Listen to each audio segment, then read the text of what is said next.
when Mooney said you were a pretty famous guy, I think he was the first one to say that to me. Yeah, like that was the thing. Like Darnell Mooney walked up, he's like, "Oh, what's up, Adam?" And I'm like, I looked around because there's a PR staffer named Adam, so I didn't know who he. I was like, "Oh, you're talking to me?" He's like, "Yeah, you're a pretty famous guy." Yeah. He's like, "I've never met you in the flesh." And then I said, "What did I say?" I said, "Did I?" Because then reporters came over to start to talk to him, and I felt like our conversation ended abruptly. And then I was like, "Hey, was I rude to him? Like, did I cut that off too quickly?" What is it you said to me though?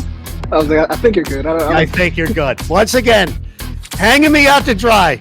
I think you're good. Good blocking on the perimeter, and that opens it up for Tyler Scott. The Bears have done it again. Just when I'm like a little disappointed. Oh, they go out and they make a huge deal on draft. What is it? Trade day, Halloween, whatever you call it. Let's talk about it though with the man of the hour, Tyler Scott, with the Tyler Scott Show. Here he is. How are you? How you doing today, Tyler? I'm doing all right. Past 24 hours, going on to the next week. I'm doing pretty good. Well, I got to ask you because obviously the situation that happened Sunday night, we'll get into that in a little bit, but on Tuesday, Halloween, the trade deadline, Montez Sweat joins the Chicago Bears. And it's not completely out of the blue because I think the Bears were connected with guys like Chase Young. Sweat was a little bit, not necessarily out of left field, but it was kind of a shock. How did you find out? What are your feelings on it? Yeah. Found out through ESPN notification on my phone. Yeah, found out through ESPN notification. Bears acquired Montez Sweat, and I was like, okay, so got some help there with the D line. I know a lot of people have, kind of, wanted, help as far as the D line, and I've heard Chase Young's name kind of swirling around, kind of through the past couple of weeks, and things of that nature. So it looks like something that they need to do. So. Interesting pickup. Definitely will help the D line out for sure. I think he's got like 6.5 sacks this year. Yeah. Something like that. So, had a pretty solid year. Biggest thing I, remember with him was his 40-yard dash at the combine. Yeah. And he ran like a 4.41 or something like that. And it was like we have D linemen now, like running a 4.4, like. As a player, especially a skilled player, it's like, dude, like, are you serious? Yeah, it's not fair. A man that big, that size, being able to run that fast, that's that's huge. But definitely see what he brings to the table, moving forward. So yeah, definitely a good pickup. Who is the guy that you text with? Who is you see this? It's on the ESPN notifications. You see it. Who do you text? Who on the team do you're like, oh my gosh, I can't believe we got Montez Sweat? I don't really have a guy that I necessarily talk to. I think just kind of when you get in the building, it's just kind of business as usual, if I'm being honest. You kind of see those things, okay, cool, and then you maybe, chat about it. I know when I can't even say his name, when we got the guy from the Colts, can't even say it starts with a Y. Yannick Ngakoue. Yeah, Yannick Ngakoue.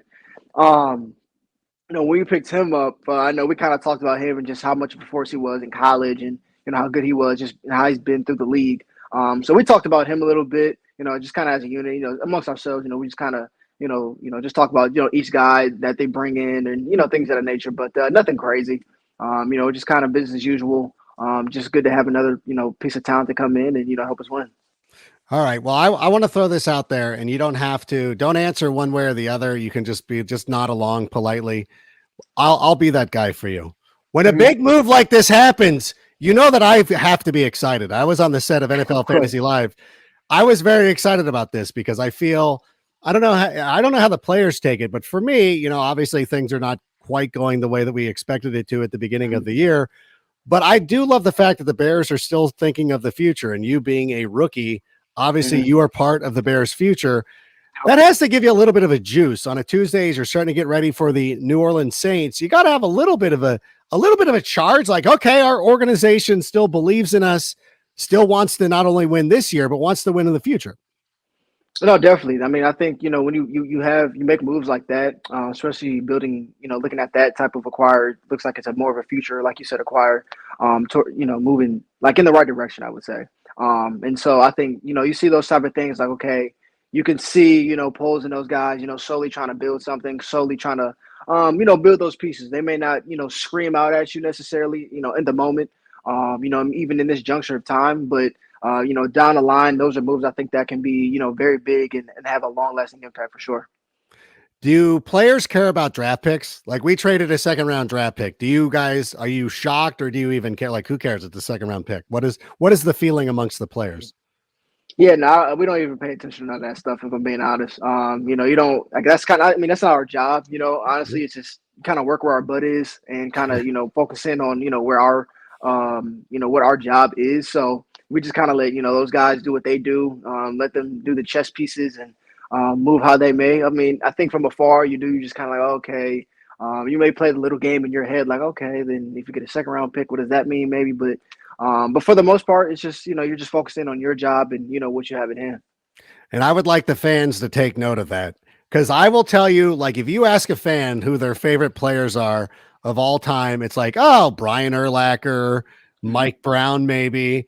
Our second round pick in 2020. What are you talking about? Like, people get so invested in picks. I'm like, do you not understand that Montez Sweat is a great player? But everybody, I don't know if it's because they played Madden for so long or they play fantasy football that everybody thinks they're a general manager. Like, do you know that a second round pick will play? I'm like, you know what? Montez Sweat is a very good player and he gets to the quarterback. He can help us win this year. He can help us win down the road. I'm of the mind that Ryan Poles, one of my new best friends, Ryan Poles is if they haven't talked to the agent already to try to extend him or get an idea of what it's going to cost to extend him, then I feel like maybe you don't make that move. But I think for the Bears, like for this season, like there's no reason. And we talked about this the other night is when you look at the NFL playoff picture right now, the 7th seed, if I'm not mistaken, is the Minnesota Vikings, who lost Kirk Cousins. They brought in Joshua Dobbs. And now it's like, okay, but they're still there. When you look at the teams that are in the hunt, it is 3 and 5 teams. One of those 3 and 5 teams is the Washington Commanders, a team that the Bears beat, a team that just traded away 2 of its prominent defensive linemen. The strength of the team they just stripped. That team's in the hunt. We're 1 win away from being in the hunt. Do you feel me? Do you feel that we're 1 win away from being in the hunt? No, definitely. I mean, like I said, everything we still want. I say this, pretty much every week until I can't. But everything we want is, still right in front of us. You know what I'm saying? We can still be in the hunt, to make a playoff run and, have a chance. That's all you need is a chance, especially in this league. You just need a chance. And I know we talked a little bit after the game, just about how the NFL just, how each week, how it's any given Sunday, truly, you know what I'm saying? And, a team can catch fire at any point in time or moment. A team can catch momentum at the right time and get hot. And that's just kind of the nature of the game. And so, you just have to keep playing. You just have to keep playing the game, keep going out there, giving it your best effort, and just see what the cards left. Yeah, it was good to finally meet you too. And I don't know, do we have the photo? Because I'll tell you, like I got a press credential for this game. That's right. There was me not sneaking. I was a member of the media who was able to go down and I obviously was able to meet Tyler in that moment. Met Darnell Mooney. Roshan Johnson I didn't feel like he was feeling me at all. I don't know about that. He seemed a little, like, okay, whatever. Bayless. Yeah. I got an opportunity to say hello to Bayless. But it was good to me. It was kind of weird, coming off a loss. Like it's like meeting somebody for the first time at a funeral where you got to have like a kind of a hushed tone. Like, hey, are you okay? Like, how are you feeling? Well, Mooney said you were a pretty famous guy. I think he was the first one to say that to you. Yeah, like that was the thing. Like Darnell Mooney walked up, he's like, "Oh, what's up, Adam?" And I'm like, I looked around because there's a PR staffer named Adam, so I didn't know who he. I was like, "Oh, you're talking to me?" He's like, "Yeah, you're a pretty famous guy." Yeah. He's like, "I've never met you in the flesh," and then I said, "What did I say?" I said, "Did I?" Because then the reporters came over to start to talk to him, and I felt like our conversation ended abruptly, and then I was like, "Hey, was I rude to him? Like, did I cut that off too quickly? What is it you said to me though?" I was like, I think you're good. I think you're good. Once again, hanging me out to dry. I think you're good.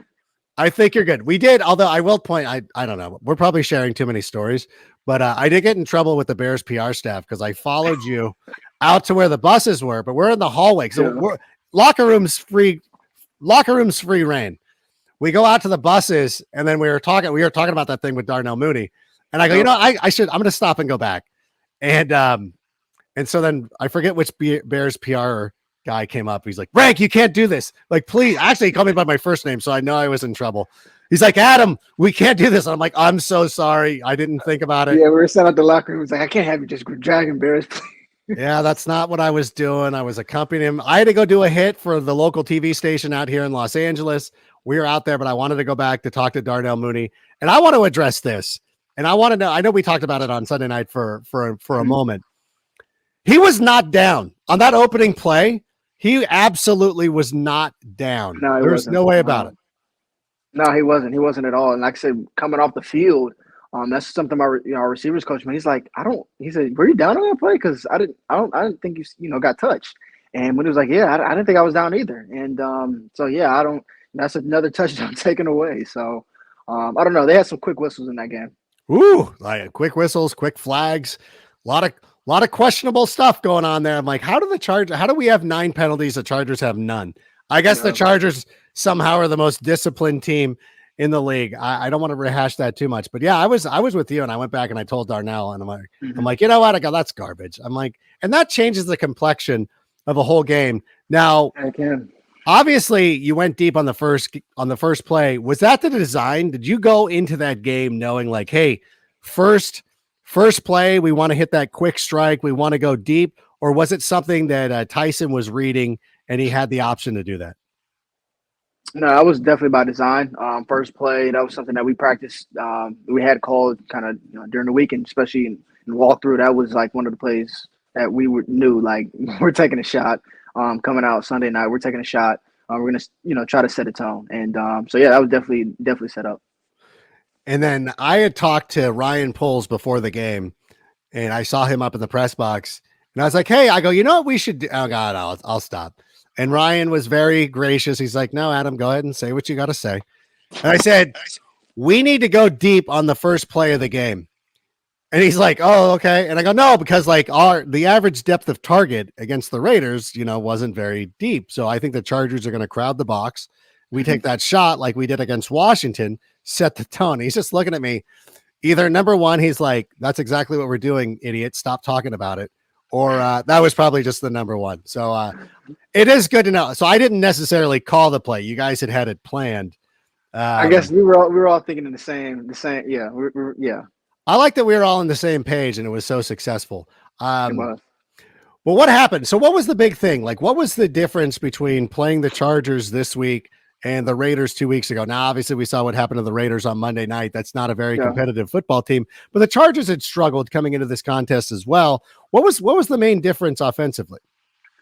Yeah, I think we shot ourselves in the foot. I think it was us. Some of the things we were doing. Whether it be penalties and just those type of things where we would get the ball moving, we were moving the ball, and then we would just get pushed back. And I think also too, like I think they just brought their physicality. I think Cole mentioned it after the game. I don't think we just brought our physicality to the table like we had been the last couple of weeks. And I think it shows, especially on some of those, shorter third down plays and, things of that nature. And, we had to convert on third down. That's another thing. We have been great converting on third down, last game. And this week, we just third down, both offensively and defensively, we just couldn't execute. So I think those are kind of the 2 of the things that really stood out, 2, 3 things that really stood out for sure. And I did notice DJ Moore didn't get a lot of targets in the second half, but I was noticing from up in the press box, and I don't know, I'm really interested to hear what you have to say about this. It felt like the Chargers were rolling a safety over him, and we're not going to allow DJ Moore to beat them. Was that kind of the read that you got watching film? Yeah. No, they definitely were rolling DJ for sure. Definitely sending help over top, kind of playing a little bracketish type coverage over there. Whenever it was, especially on like those kind of third down, those key plays, they gotta have him plays. Definitely doubling up on DJ. So yeah, definitely what you're saying was true. Yeah, it's funny because you deal with the fantasy enthusiasts who are like, I don't understand why. I'm like, dude, I'm in the press box. I'm watching what's happening. Anybody who watches the All 22 can see what's happening. So what about this week with the New Orleans Saints? What kind of problems do they present? I know they're one of the better teams defensively. As you're starting to watch the Saints and get prepared, what are the things that you're looking for from their side of the field? Yeah, well, I mean, they got Marshawn Lattimore, the secondary, who's been doing it at a very high level for a long time. Also, one of the guys I actually looked up to when I was growing up because he's from Northeast Ohio, Mm-hmm. out of Glenville, Cleveland area, and definitely, yeah, one of those guys I looked up to. Been watching him since high school, and then on to Ohio State and now to the league. So, he's been doing it at a high level. Then you got Demario Davis at Mike. He's been doing it for a while as well. Really good player, Cam Jordan down there in the box. So. They have some pretty good, decent players all across the board. But one thing I think that stands out um, to me from all the other teams we've kind of played so far, I haven't seen the other games, but especially this past game versus the Colts, Mm-hmm. they did a lot of press coverage, a lot of man up type team. Looks like they're very confident in putting their corners and their nickel and safety just kind of out there on the island. And just letting them, just guard guys one-on-one. So that's kind of what you see across the board just with them. So just a confidence level as far as just having their guys out there on the island, having faith in them. But at times you see the Colts, they exploited them at some points in times with the man coverage as well. So definitely a team where we're going to have to win our one-on-one battles. Yeah, I noticed that too. And I saw, one of Gardner Minshew's touchdowns was a pretty nice play where he rolled out to his right and then stopped on a dime and was able to hit Andrew Ogletree. So it feels like there's some exploitable matchups. Are you excited? Is this the kind of defense that you like to play against? I mean, yeah. I mean, I think this is especially a game where it's going to test you one-on-one. You're not necessarily going against a whole bunch of zone. They're just going to come up, kind of just give you, what they're playing because they're not a team that's going to do a whole bunch of moving and disguising as well. That's at least as far as what I've seen so far. They're just kind of line up and be like, all right, we're just going to play a man up, and you're just going to have to win your one-on-one battle. So, it's definitely a test of your manhood, definitely a test of just your technique, your route, and you have to be really, really big on your fundamentals now.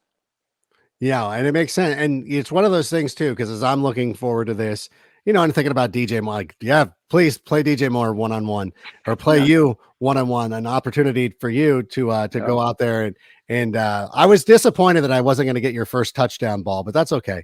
That is this I felt like it was going to happen there. What about the quarterback position? Tyson is going to be the quarterback for the third consecutive game in a row.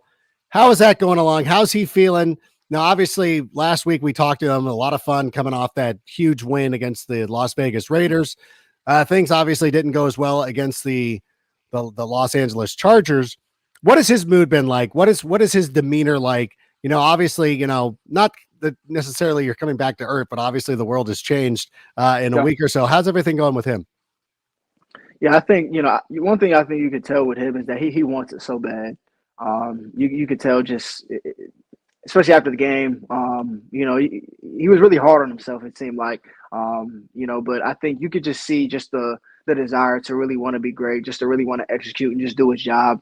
I think though, just knowing him, I think that's just another song for him. He's dealt with adversity through coming from where he's came from, and I think it's just another opportunity for him to get better. It's another opportunity for him to prove who he is, what he can do, just to continue to improve. And I think he's a rookie. He's a rookie, and so he's just learning. He's just thrown in his situation, and I think it's just an opportunity for him to continue to grow and to continue to learn. And I have no doubt in my mind that he's going to come back this next game, and even us as an offense, we got to do a better job, helping him as well. We had some opportunities that slipped off the table.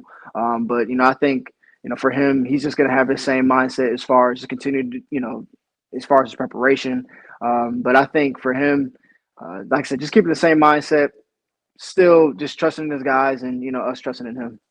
It was interesting because going into the locker room after the game, even though we had talked and we had done all that stuff, he is a commanding presence. Now, I didn't want to overstep my bounds by going over, because I know like that would have been a thing. Like I know, like even a dummy like me knows, like don't go talk to the quarterback, because then all the other guys, Nick Moriano is going to walk over there and Fishbane, and I'm like, okay, I can't have that. But it feels like he's a commanding presence. Like I'm like, oh, okay, I kind of get it. I kind of get the demeanor. And so I know it's a dumb thing, but like sometimes like when you can read, not necessarily like read a person, but it's like he does have, like he commands a lot of respect. And so I was like, okay, I feel good about that. And so I feel good about this matchup. against the Saints as well. What about the other side of the football? Do you ever watch their offense? Because I find it so interesting because, the Saints have been going through this kind of thing where 2 weeks ago, like everybody thought Derek Carr was terrible. He was arguing with the players. They made a mistake. And then he goes up against the Colts and he throws 4 touchdowns, whatever it was. He had a great game. I mean, is that just the way that I know we talked about this a little bit ago, but like, it just feels like everything's just ebbs and flows. And it feels like a real opportunity for the Bears here to go ahead and take a victory against the Saints squad. Yeah, I mean, you see stuff like that, especially especially on live TV. You see those type of altercations and interactions, within a team. Those speak volume. I think those speak volumes. Just to kind of just their organization and just kind of how they operate with one another. To the fact that they're kind of openly willing to be able to express that type of frustration towards each other. Live. So I think it's definitely an opportunity. They did come back and end up beating the Colts and having a great game there. But I think it's definitely an opportunity for sure. We're going to the Saints this week, so that'll be sorry. Yeah, that's what I meant. Yeah, well, that'll be an interesting environment as well. Especially for me, I grew up a Saints fan. I was a huge Reggie Bush guy, so. I did root for the Saints at one point, so going down to the Dome, going to the Dome. Yeah, I did. Were you old? Well, I'm trying to figure out your timeline. Were the Browns gone? Because I know the Browns. There was a period of time where the Browns didn't exist. Did you jump into that thing, or you were just a Reggie Bush guy? No, so yeah, the Browns were around. So I came into this earth in 2001. So I'm not sure when the Browns. No, they would have been gone. Yeah, I don't think they had come back yet. Yeah. I think they came back in 2002. Yeah, I'm about to say I think right when they came back is kind of right when I kind of entered the world. So I mean, the Browns were around, when I was growing up at the time. But I was a huge Reggie Bush fan. I played running back, so huge Reggie Bush and Adrian Peterson fan. And so I don't think I still got the fat head anymore. My parents took it down, but I had a fat head of Reggie Bush. In my room, this huge fat head of Reggie Bush in my room, and I think they just took it down. But yeah, I was a huge Saints fan. Loved Drew Brees as well. I loved Drew Brees, how calm and cool and collective he was. So I was a Saints fan at one point. Rooted for him. But now it's different times. Not the same team, but yeah. So be an interesting matchup, especially going down there to the Dome. And I've heard a lot of things about it. So it's awesome. Be interesting. Yeah. It's a great place. I love New Orleans, the city of New Orleans. I love the fans. The Superdome is old. I think it was built in the 70s, but it's still a very classic building, and I love it. And as you're sitting here talking about how much you loved Reggie Bush with the Saints, it dawns on me that during the 2000s of your youth there, the Bears' number one rival, I would say, even more so than the Packers, I think was the Saints, because we kept playing them in the playoffs. We beat them one year. They beat us a couple times. But in any event, now I'm upset at you. No, I will. You know what? I can tell you one thing about Reggie Bush too, because I used to work with him, and I gotta tell you, Reggie Bush, cool guy. He's a nice person. Yeah. So yeah. Thankfully, he's a nice person. He used to be on Good Morning Football Weekend, and I would be doing these for lack of a better term, these comedy sketches. And somebody like Reggie Bush, who to me is the greatest college football player of all time. A great NFL player who was probably about 5 years ahead of his time. He could have easily no-sold everything that I did and been like, I'm not putting up with this nonsense, but he was the coolest guy, could not be more welcoming. So I want you to know that's what I should do. That's what I should work on. Is getting a jersey swap with you and Reggie Bush. Maybe I'll have him sign a Strixon hat or something for you. Would be amazing. We're both Strixon brand ambassadors. So the next time I see him, I'll bring it up. Yeah, put in a good word. Put in a good word for me. I got you. So that'll be fun. Yeah, it'll be fun to go down to New Orleans. I had something else and now I forgot it. But it'll be a good opportunity for you to go down there. Oh, I did want to ask you, because you revealed recently that there's not a little bit of bad blood between you and the Titans for good reason. And, but obviously I'm very happy because you're here with us, but the Titans last week, Will Levis came out of nowhere. Now you've got a Sunday night game. I know you're not watching the game, but you're somebody who enjoys football. When you watch the highlights of Will Levis, he's a fellow rookie like you. What were your impressions, even though it was the Titans, What were your impressions of what he was able to do? Yeah, I mean, he just let it. I mean, he just let it fly. He just let it go. Just seeing him play freely. Just seeing those highlights, and just seeing how, I think he sharing the moments with his family. Those are huge. I think I'm just happy for him, understanding his process, kind of what he went through during the draft process, and just through the season, and just kind of being thrown in there. So I think I think as a person and as a football fan, I think you see performances like that, and I think those is like that's what the game is about. Those type of things just makes you happy for a person, and just to see them succeed. Just seeing their story and just seeing the type of person that he is, even talking after the game about Malik Willis and just the praises that he gave to him. So I think those type of things are just what the game is about. For sure. Yeah, he was very impressive. It reminded me of when Justin Herbert was thrust into his first game against the Kansas City Chiefs a couple of years ago, and he went out there and just was similarly amazing, throwing the ball all over the field, and then he never quite slowed down. So perhaps Will Levis is the guy. I kind of missed on that one because I was like, I don't know. Like I know his last season in Kentucky, he was hampered by some injuries. So I'm like, I don't know. I didn't really know about him as a prospect. I was a big CJ Stroud guy, but yeah, he was doing really well. I was just curious. So, just listen. Yeah, I mean, I didn't hear about him too much coming out of college until really the draft process really started happening. And talking about Will Levis, kind of heard bits and pieces, but then that's when, obviously the draft process comes. Everyone gets, thrown to the top, and, everyone just is all of a sudden a first round pick. But yeah, I mean, just like I said, just seeing his story, seeing how he's progressed. And just seeing his attitude, just how he's been a pro, how he's taking his stances. I think those have been very impressive. And for the record, I just want to point out to everybody who's listening to the show or watching us here on YouTube, first of all, thank you so much. If you're enjoying the show, be sure to comment using the word sick to let us know that you're enjoying this conversation. Our producers are huge Titans fans, so we got to kind of wedge everything. No, I was thinking about that because I was like, oh, Will Levis. And I'm like, oh, and then I remembered what they did to you. And then, but again, it worked out well for me, but that's okay. But we got the New Orleans Saints this week. Before we get to our picks, I will say this. I want to let everybody know that if you are looking for a place to watch the game this weekend, may I suggest Game Room Chicago, which features billiards, shuffleboard, skee ball, pop-a-shot, and more. And it's plenty of space to watch your favorite game, including the Chicago Bears taking on the New Orleans Saints, with a menu featuring Michelin-starred chef Mari Katsumura's snack foods. They have beer towers, a weekend Bloody Mary bar, and shareable signature cocktails.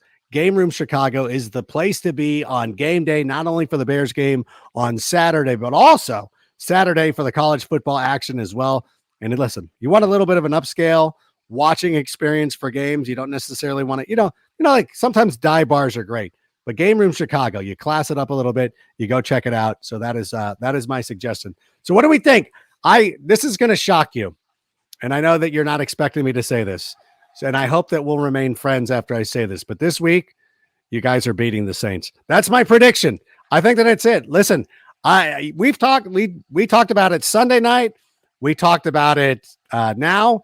The NFL is so topsy-turvy. Now, whenever you think that you have a handle on it, that it just changes on a dime. Look at how well the Washington Commanders played against the Philadelphia Eagles on Sunday. Look at these teams. Like the Ravens destroyed the Lions. Then they go out on Monday Night Football and destroy the Raiders.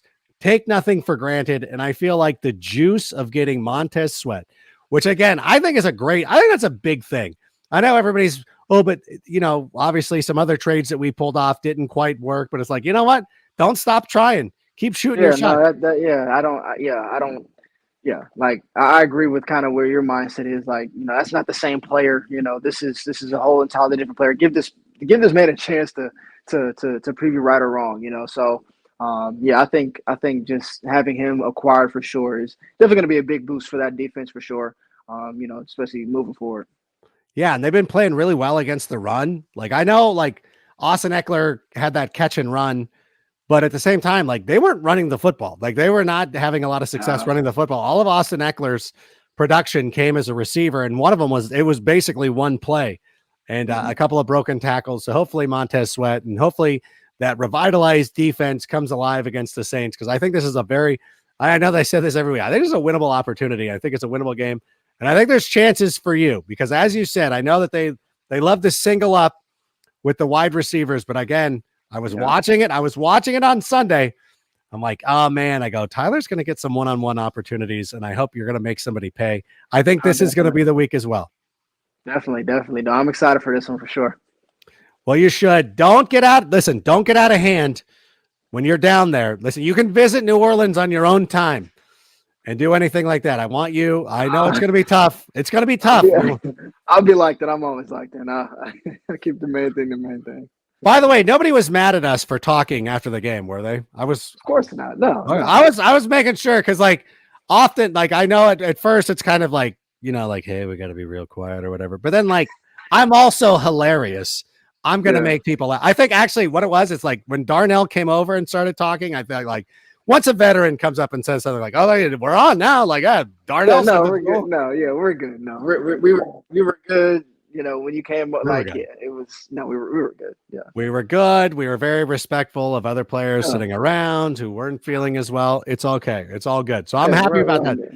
But I feel, okay, listen, so here's what we've established. We're legit friends now. This isn't like I exchange like tweets with one of the guys from Tacoma FD, who's a nice guy. I've talked to him on the StreamYard as well. He's been on the podcast before, but it's like, but until you meet somebody in person, you can't really say that they're a friend. But now we're buddies. And number two, when something huge happens, you can reach out to me. I will be that person because it's tough sometimes to be like, something happens. Like the whole thing, like when I ran into Ryan Poles, like there's a limited number of people you can go to. Who's going to care about what I'm telling you? You know what I'm saying? Yeah. So you got to think of that person. I want to be your person. So when something cool happens to the Bears, you told me that for sure. I was definitely in trouble. Wait, you talked to Ryan? Okay, so right? Yeah, exactly. So I want that. That's where I want our relationship to be. Definitely. But I do. But listen, I do appreciate you coming on. I do appreciate you being so gracious after the Chargers game on Sunday. I know it wasn't the most optimal time. And again, it's like meeting somebody at a funeral, and you got to be like, how long do we have to go before you can crack a joke? Because you know that we're dying to. No pun intended. But it was a great experience seeing you. I'm very optimistic. Stop it. Hold yourself together. This is what happened. This was after the game. Like, this is exactly what happened. I'm like listen, this is exactly what happened. We're trying to be cool and trying to be respectful. I can't help it. I'm going to say something funny. It's just the way that I operate. Definitely. But I feel very good. And so you go out there, get prepared for the New Orleans Saints, show Reggie Bush, score a touchdown where your hero played football. I think that's a great story, and we will celebrate it next week. And that's all I got. Do you have any parting words before I let you go? The only parting words that, I would only have to say, and I mentioned this before, and I'll mention it again. Devin Hester still deserves to be in the Hall of Fame. Yes. He still deserves to be in the Hall of Fame. I will say that until it happens. Devin Hester still deserves people to be in the Hall of Fame. Look at this guy right here. All right. So for Tyler, I'm Adam. Thank you so much for being here. We'll see you Wednesday night for Take It to the Rank. Until that time, bear down. And Sammy, go ahead and play us out. And that's a wrap. Hope you don't miss us too much until next time. Follow the Sick Podcast with Adam Rank on YouTube, Instagram, Facebook, Google Play, and Apple Podcasts.